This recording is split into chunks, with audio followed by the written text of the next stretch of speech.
Next topic है मेरा series में, वो है अल्टरनेटिंग सीरीज। कोई भी सीरीज अल्टरनेटिंग सीरीज कब कहलाती है? अगर आपके पास कोई सीरीज है, देखिए समेशन ए एन, ये क्या होती है? A1 plus A2 plus A3 plus A4 up to, इस तरीके से कोई सीरीज होती है, ठीक है। अगर इसी सीरीज के जो ये टर्म है ये पॉजिटिव और नेगेटिव फॉर्म में हो, अल्टरनेटिंग साइन में हो, ये देखो यार बी अ सीरीज, ठीक है, ये कोई सीरीज है। अगर इस सीरीज के जो टर्म है A1 minus A2 plus A3 minus A4 up to इस फॉर्म में हो, अल्टरनेटिंग साइन में हो, तब इस सीरीज को कहेंगे अल्टरनेटिंग सीरीज। अब यहां पे देखो इसको कैसे लिखेंगे समेशन की फॉर्म में, जब 1 है तो पॉजिटिव है, 2 है तो नेगेटिव है, ऑड टर्म पर पॉजिटिव वैल्यू है, इवन टर्म पर नेगेटिव वैल्यू है। ये कब होता है? जब मैं -1 टू द पावर n-1 रखूं और बाहर से an। कहने का मतलब ये है कि कोई भी सीरीज जो इस फॉर्म में summation -1 to the power n-1 an, इस फॉर्म में, इसको बोलते हैं अल्टरनेटिंग सीरीज।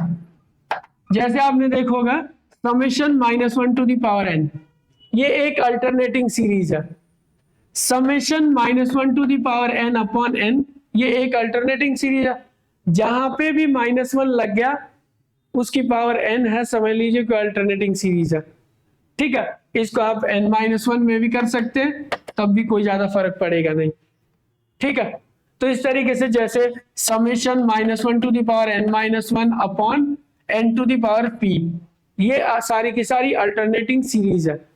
जैसे ये है समेशन, या इस तरीके से 1 - 1/2 प्लस 1 ये रहेगा 2 का स्क्वायर माइनस 1/2 का क्यूब अप टू दिस, ये सीरीज भी अल्टरनेटिंग सीरीज है। तो पहले तो अल्टरनेटिंग सीरीज आपको समझ में आनी चाहिए कि होती क्या, जिसके टर्म पॉजिटिव नेगेटिव फॉर्म में हो, ठीक है, उसको बोलते हैं alternating series.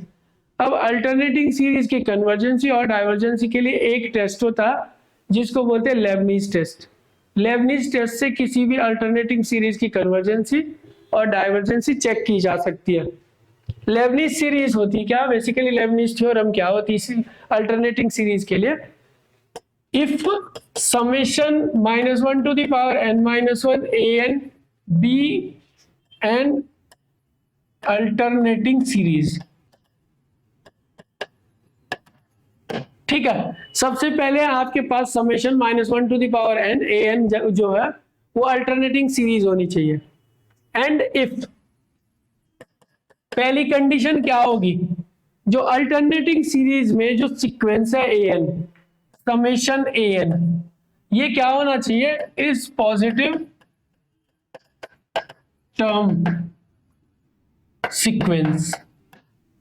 Positive term sequence का मतलब क्या हो जाएगा? an is positive. दूसरी कंडीशन क्या होगी यहां पे? ये क्या रहेगा आपके पास कि जो सीक्वेंस an है ना इज डिक्रीजिंग, ये डिक्रीजिंग होना चाहिए। डिक्रीजिंग का मतलब क्या होता? an प्लस 1th टर्म जो है वो छोटा या बराबर होना चाहिए an से, लेकिन यहाँ पे हमको स्ट्रिक्टली डिक्रीजिंग चाहिए। an plus 1 is strictly decreasing an plus 1 is strictly less than an, ठीक है। दूसरी कंडीशन ये। तीसरी कंडीशन क्या होगी? अगर ये सीरीज में जो सीक्वेंस यूज हो रहा ये डिक्रीजिंग है, तो ये डिक्रीज करता हुआ कहां पे जाना चाहिए? 0 पर जाना चाहिए। कोई भी अल्टरनेटिंग सीरीज इन कंडीशन को अगर ट्रू करती है तब उसको कहेंगे कि summation -1 to the power n-1 an is convergent, otherwise वो कन्वर्जेंट नहीं होगी। अब यहां पर देखना, जो सीरीज है वो कन्वर्जेंट अगर नहीं है, यानी कि अगर ऐसा वैल्यू इनमें से कोई एक भी फेल कर गई और दूसरा उसके पास -1 टू द पावर n-1 है, टर्म जो है आपके पास क्या है?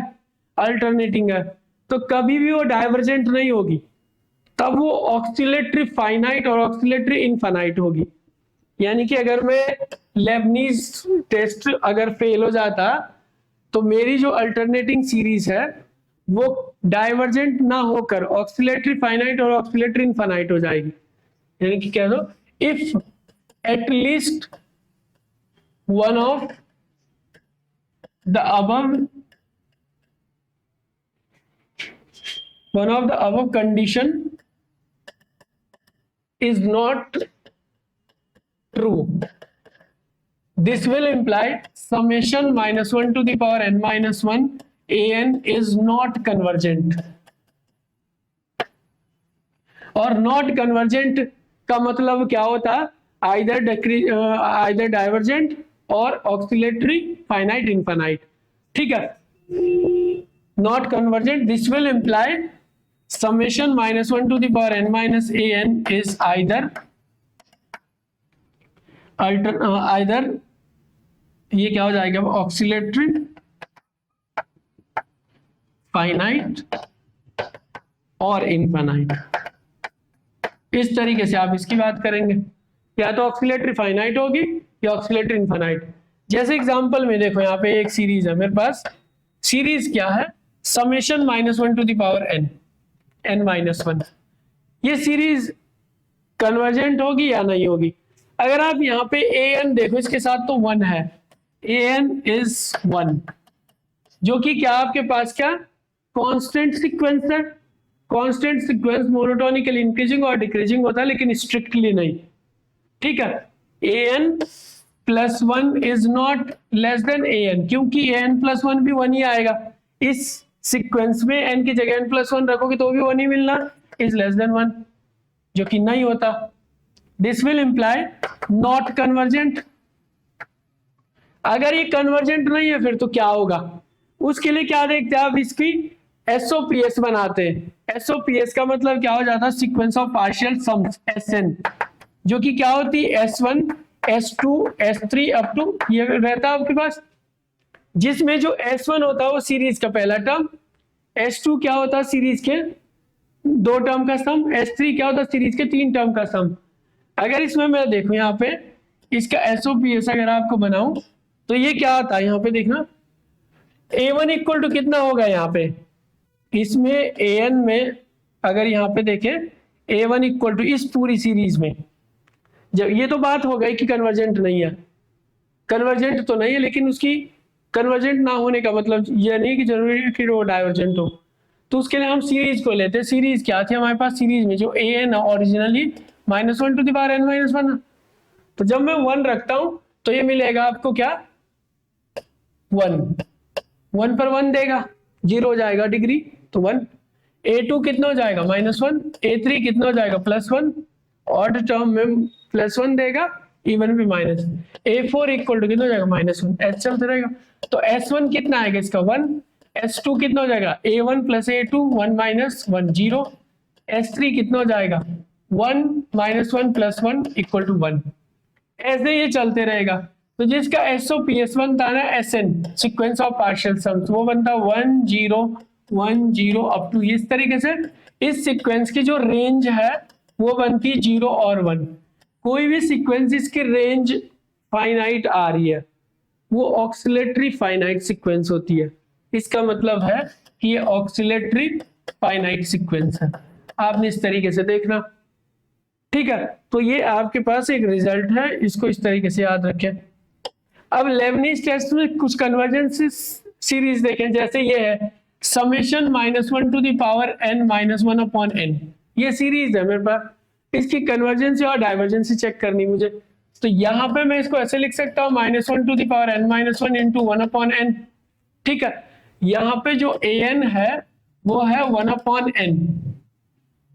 इसके टर्म को कैसे लिख सकते हैं? 1 1/2 1/3 1/4 अप टू इनफिनिटी। जैसे जैसे आप आगे की तरफ जा रहे हो वैसे वैसे डिक्रीज कर रही।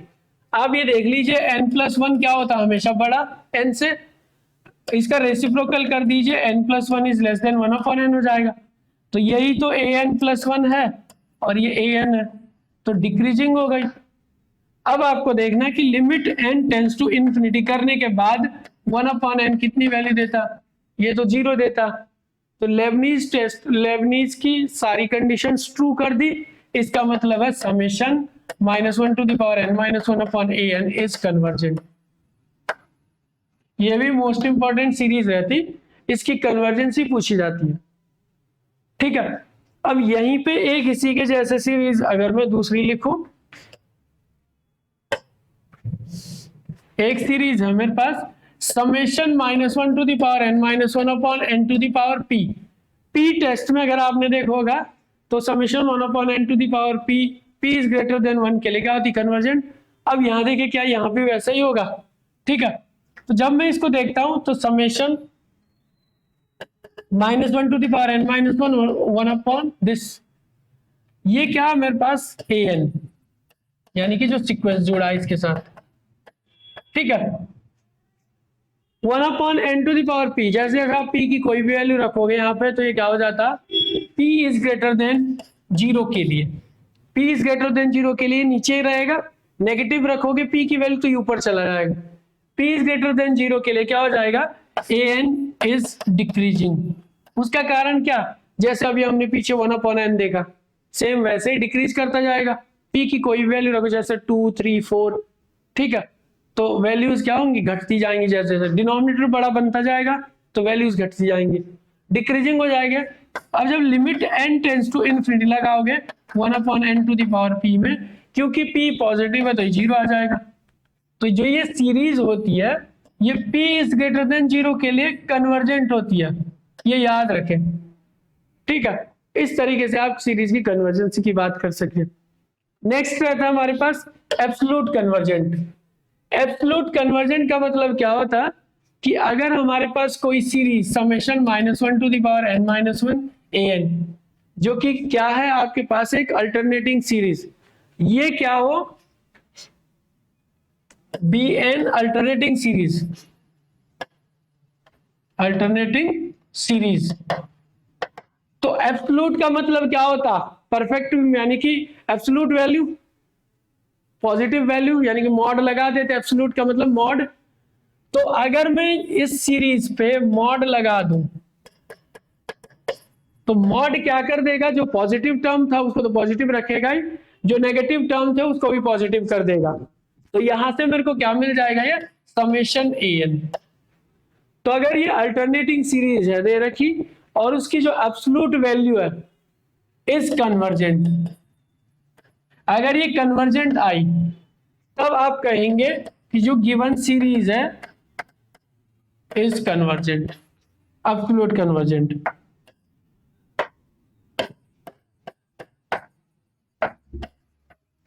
कहने का मतलब यह है कि अगर कोई सीरीज अल्टरनेटिंग है और उसको पूछा गया आपको कि क्या ये एब्सोल्यूट कन्वर्जेंट है या नहीं, आपने उसका मॉड लगाना, मॉड लगाने के बाद अगर वो कन्वर्जेंट है तो बोलेंगे एब्सोल्यूट कन्वर्जेंट, नहीं है तो आप बोलेंगे कि एब्सोल्यूट कन्वर्जेंट नहीं है।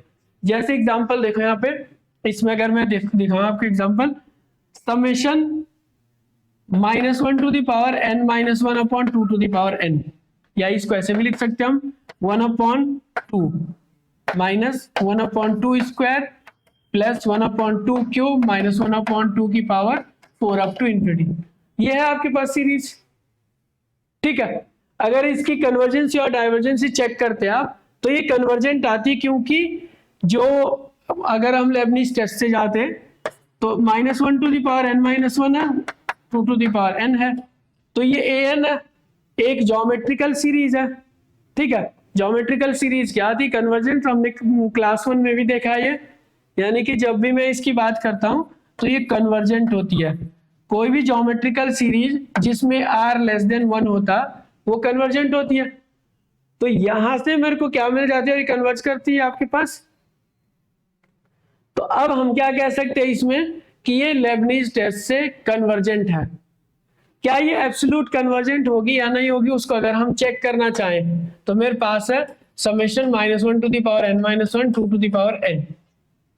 ठीक है, तो इसमें मॉड लगाऊंगा मैं, मॉड लगा दीजिए तो ये क्या बन जाएगा, summation 1 upon 2 to the power n, क्योंकि ये जो है मॉड लगाने से क्या हो जाएगा 1 बन जाता, क्योंकि इवन पे ये आपके पास क्या दे रहा था नेगेटिव, ऑड पे पॉजिटिव, मॉड लगाने पे दोनों पे पॉजिटिव देगा तो ऊपर 1 ही रहेगा। और ये बन गई एक ज्योमेट्रिकल प्रोग्रेशन, यानी कि 1 upon 2 1 upon 2 square 1 upon 2 cube, यहाँ पे जो रेशियो है वो r वो कितना 1/2, रेशियो 1 से छोटा है तो ये क्या हो जाएगी आपके पास कन्वर्जेंट। कन्वर्जेंट होने के साथ साथ क्या बन गई है एब्सोल्यूट कन्वर्जेंट, क्योंकि इसका मॉडुलस कन्वर्जेंट आ गया। वहीं पे जो हमने पहले किया -1 to the power n - 1 upon n, अगर हम इसको देखें थोड़ी देर पहले हमने इसको सॉल्व किया तो ये कन्वर्जेंट थी, ठीक है। अब अगर मैं इसको एब्सोल्यूट दिखाना चाहता हूं तो मेरे को मॉड लगाना पड़ेगा -1 to the power n - 1 upon n, ये मॉड लगाया मैंने। मॉड क्या कर देगा, जो ऊपर ये पॉजिटिव नेगेटिव होने थे ये सिर्फ पॉजिटिव हो जाएगा। दिस बाय पी टेस्ट से ये क्या हो जाएगा डाइवर्जेंट।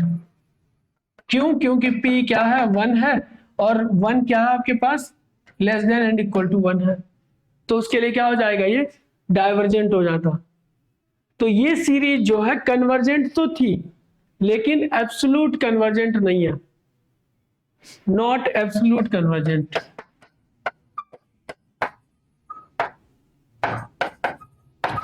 कोई भी सीरीज जो कन्वर्जेंट है लेकिन एब्सोल्यूट कन्वर्जेंट नहीं है उसको बोलते हैं कंडीशनली कन्वर्जेंट, यानी कि कन्वर्जेंट तो है वो लेकिन एब्सोल्यूट कन्वर्जेंट नहीं है, उसको बोलते हैं कंडीशनली कन्वर्जेंट। इसमें देखो यहाँ पे कंडीशनली कन्वर्जेंस क्या होती है, a series summation an is called conditionally convergent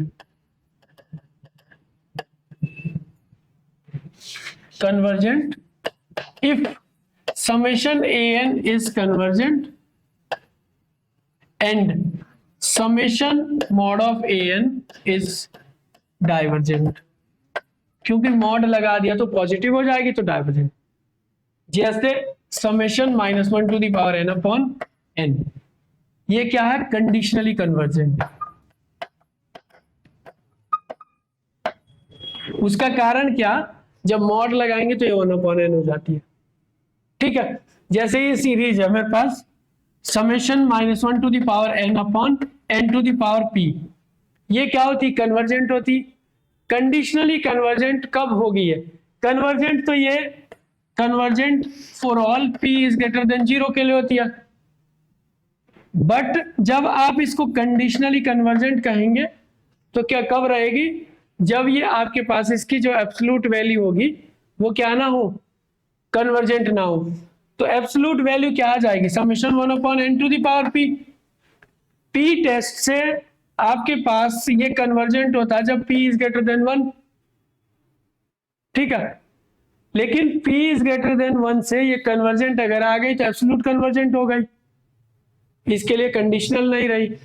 तो p इज ग्रेटर देन 1 के लिए तो ये एब्सोल्यूट कन्वर्जेंट हो जाएगी, ठीक है। लेकिन जब p की वैल्यू आप 0 से बड़ी लोगे और 1 के बराबर लोगे तब जो ये समेशन 1 अपॉन n की पावर p है ये डाइवर्जेंट आएगा। p टेस्ट से आता ही है, अगर ये डाइवर्जेंट आता तब ये बनेगी अब कंडीशनली कन्वर्जेंट, फिर आप इसको कंडीशनली कन्वर्जेंट कहेंगे। तो इस सीरीज में कई बार ये पूछा जाता कि किस p के लिए ये सीरीज सिर्फ कंडीशनली कन्वर्जेंट है और किस p के लिए सीरीज कन्वर्जेंट है। तो कंडीशनली कन्वर्जेंट कब होगी, जब ये होगा, और कन्वर्जेंट कब होगी, जब ऐसा होगा, ठीक है। बेसिकली कंडीशनली कन्वर्जेंट, हाँ कंडीशनली कन्वर्जेंट कब होगी आपके पास, जब आपके पास ये रहेगा, इसके लिए तो ये कन्वर्जेंट हो जाती है पूरी, और कन्वर्जेंट यहां पर भी होती है। अब यहां पे देखना, अगर कोई सीरीज कंडीशनली कन्वर्जेंट है इसका मतलब है कि वो कन्वर्जेंट भी होगी। देखो अगर किसी का मॉड इस सीरीज, ये सीरीज कन्वर्जेंट है ना, इसका मॉड कन्वर्जेंट आया नहीं, लेकिन अगर मॉड ही कन्वर्जेंट होगा तो सीरीज तो वापस कन्वर्जेंट होगी। तो एक रिजल्ट रहता है यहाँ पे, if summation an is convergent, this will imply summation an is convergent।